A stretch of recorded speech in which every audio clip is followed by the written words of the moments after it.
Shalom, remaja MBC, mari kita siapkan hati kita untuk kita menyembah Dia, Allah kita yang hidup, Allah kita yang luar biasa, yang memberikan kita kesempatan hari ini untuk beribadah. Kita siapkan hati kita untuk menyembah Tuhan.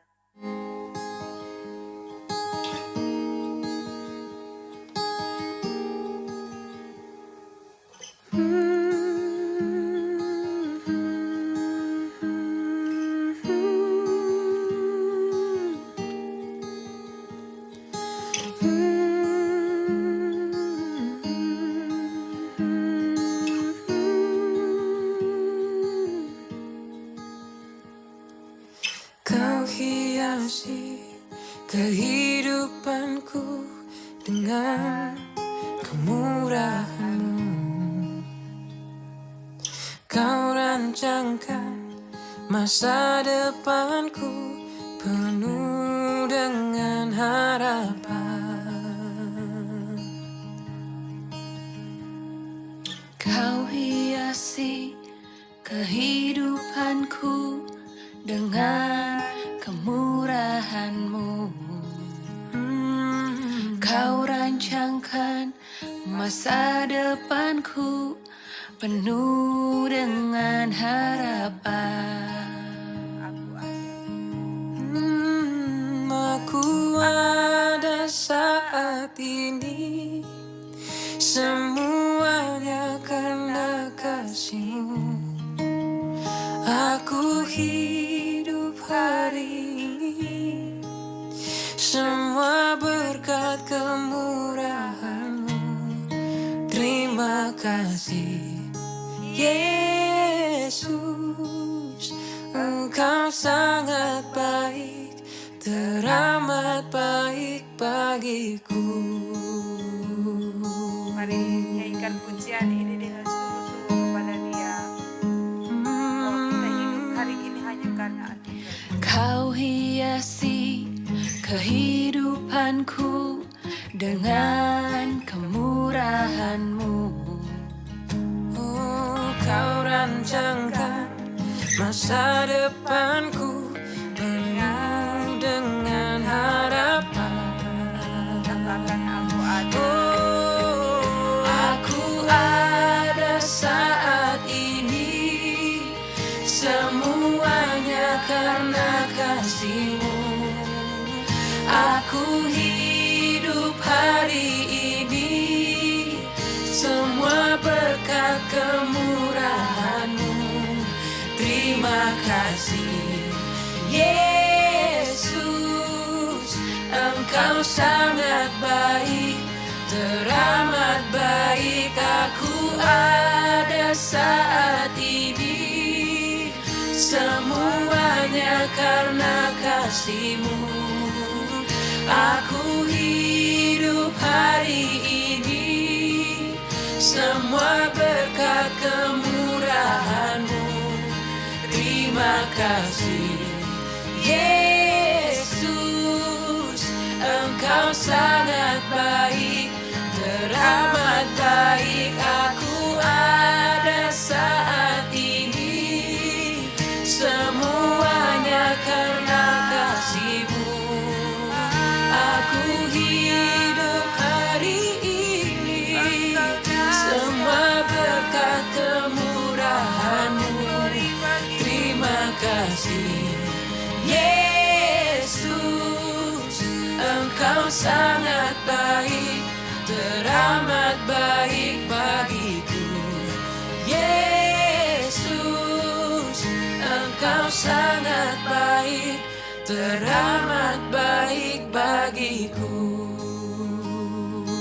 Haleluya.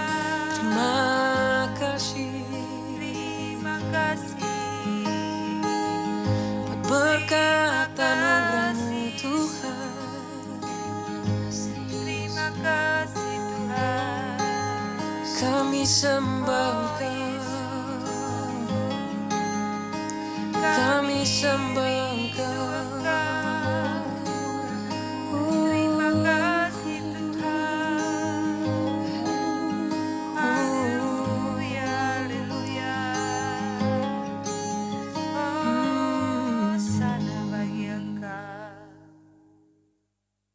kita berdoa. Bapa di sorga, kami mengucap syukur Tuhan buat pagi hari ini.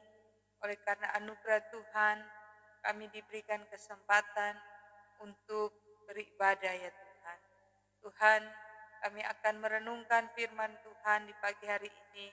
Tuhan menolong kami semua agar firman yang kami dengar, kami dapat melakukannya dalam kehidupan kami setiap hari.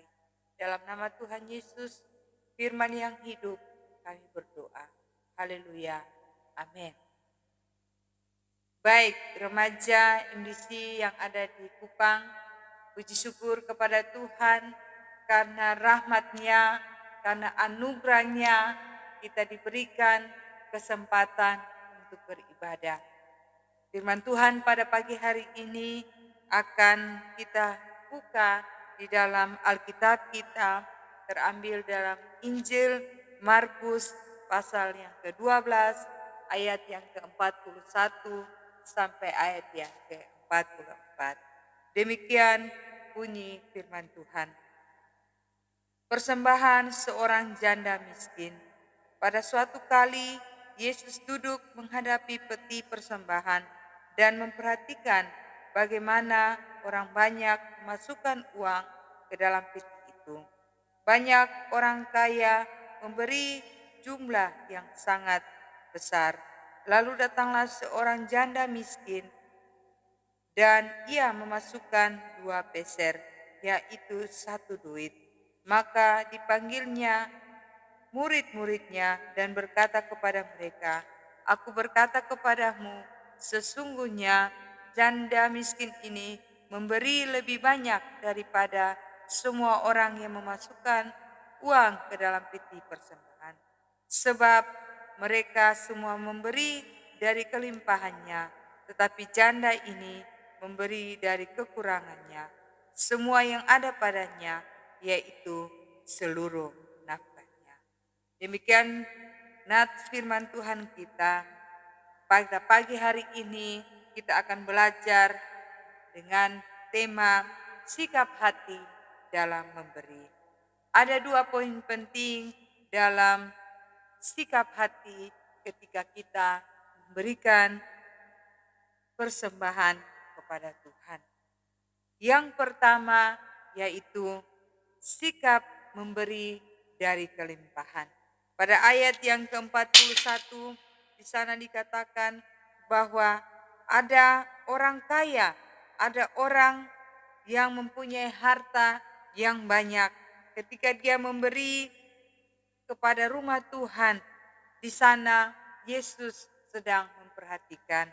Yesus memandang kepada orang kaya ini ketika dia memberikan persembahan ke dalam rumah Tuhan.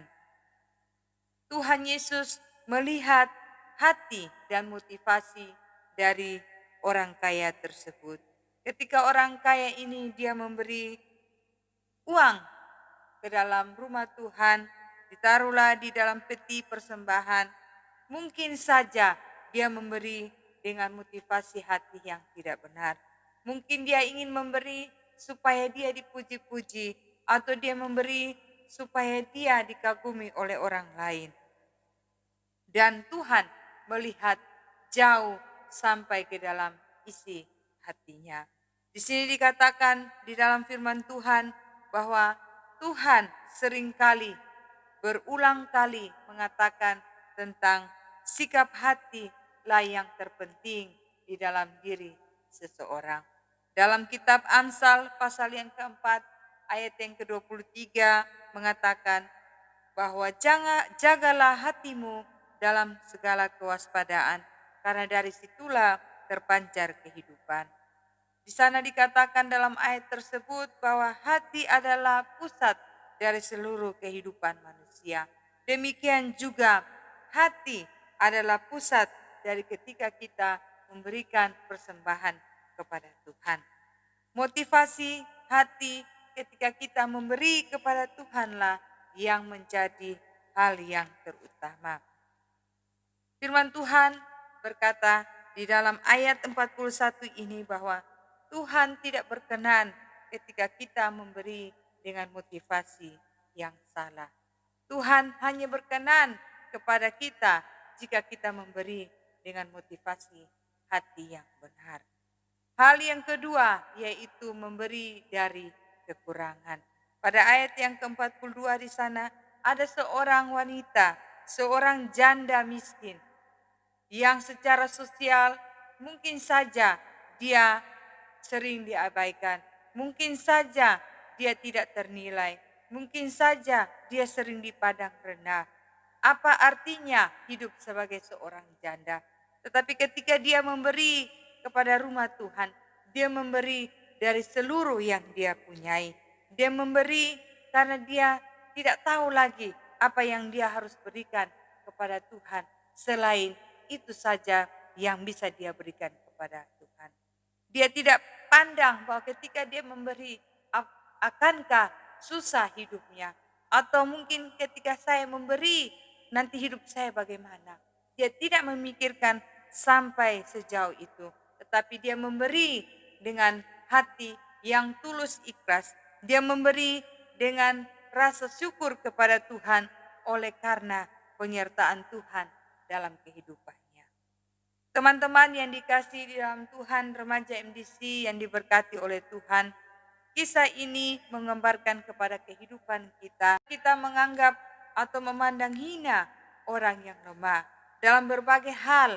Mungkin saja dia tidak punya kelebihan apa-apa yang kita lihat secara mata jasmani. Tetapi Tuhan lebih memandang jauh ke dalam hati dari orang yang kita pandang rendah tersebut. Seperti seorang perempuan ini. Orang kaya memandang perempuan ini tidak bernilai, tidak berarti, tidak dipandang. Tapi Tuhan memandang dia lebih dari segalanya. Karena Tuhan melihat hati, bukan melihat rupa. Ada sebuah cerita, seorang gadis, dia memiliki suara yang bagus. Dia memiliki suara yang merdu dan dia sering menjadi song leader di sebuah gereja. Suatu ketika dia datang ke gereja, dia ingin untuk melatih lagu yang akan dinyanyikan pada ibadah minggu. Dan tiba-tiba dia mendengar seorang ibu sedang memuji Tuhan, sedang menyembah Tuhan dan berdoa dengan suara yang fals, suara yang parah terdengar, dan suara hatinya berkata, wah, ibu ini suaranya tidak bagus, suaranya tidak merdu. Barangkali dia diam lebih baik. Tetapi dengan pikiran yang ada di dalam hatinya, tiba-tiba Roh Kudus berbicara kepada pemudi ini bahwa Tuhan berkehendak kepada perempuan ini.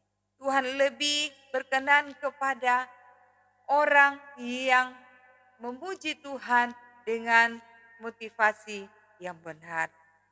Baik remaja MDC yang dikasihi dalam Tuhan, dari kisah seorang pemudi ini mengartikan kepada kita bahwa kita tidak boleh memandang orang lain itu hina. Kita tidak boleh melihat kekurangan orang lain itu menjadi sesuatu bahan pembicaraan. Tapi kita melihat bahwa kesungguhan hati dia ketika dia melakukan sesuatu yang baik kepada Tuhan. Ada pepatah mengatakan bahwa semua orang bisa menerima kelebihan, tetapi hanya sebagian orang yang bisa menerima kekurangan orang lain. Ada juga berkata bahwa berbuat kesalahan adalah kekurangan manusia, namun belajar dari kesalahan adalah kelebihan manusia. Dari bacaan ini mengartikan kepada kita bahwa apa yang dipandang hina di hadapan manusia, justru di hadapan Tuhanlah sangat berkenan. Baik remaja MDC yang diberkati dalam Tuhan, biarlah firman Tuhan di pagi hari ini boleh menguatkan hati kita, boleh memberikan kita semangat bahwa ketika kita memberikan sesuatu bagi Tuhan, persembahan apapun kepada Tuhan, baik itu uang, baik itu waktu kita, baik itu kehidupan kita setiap hari. Persembahkanlah dengan hati yang penuh tulus ikhlas, dengan hati yang penuh ucapan syukur tanpa bersungut-sungut. Karena dengan demikian persembahan kita berkenan kepada Tuhan. Demikian firman Tuhan pada pagi hari ini. Biarlah firman Tuhan ini menjadi rema dalam kehidupan kita setiap hari. Amin. Mari kita berdoa. Bapa di sorga, kami telah mendengarkan firman Tuhan di pagi hari ini. Tuhan ajarkan kepada kami, khususnya remaja MDC yang ada di Kupang. Tuhan berikan mereka pelajaran dan pemahaman tentang siapa diri mereka di hadapan Tuhan, agar mereka semakin yakin, semakin teguh untuk Tuhan pakai menjadi alat yang berguna bagi pekerjaan Tuhan. Di dalam nama Tuhan Yesus kami mengucap syukur. Amin. Hai teman-teman, ingat 4 sarana pertumbuhan iman kita. 1. Berdoa. 2. Baca firman. 3. Bersekutu. 4. Bersaksi. Sampai jumpa, Tuhan Yesus memberkati.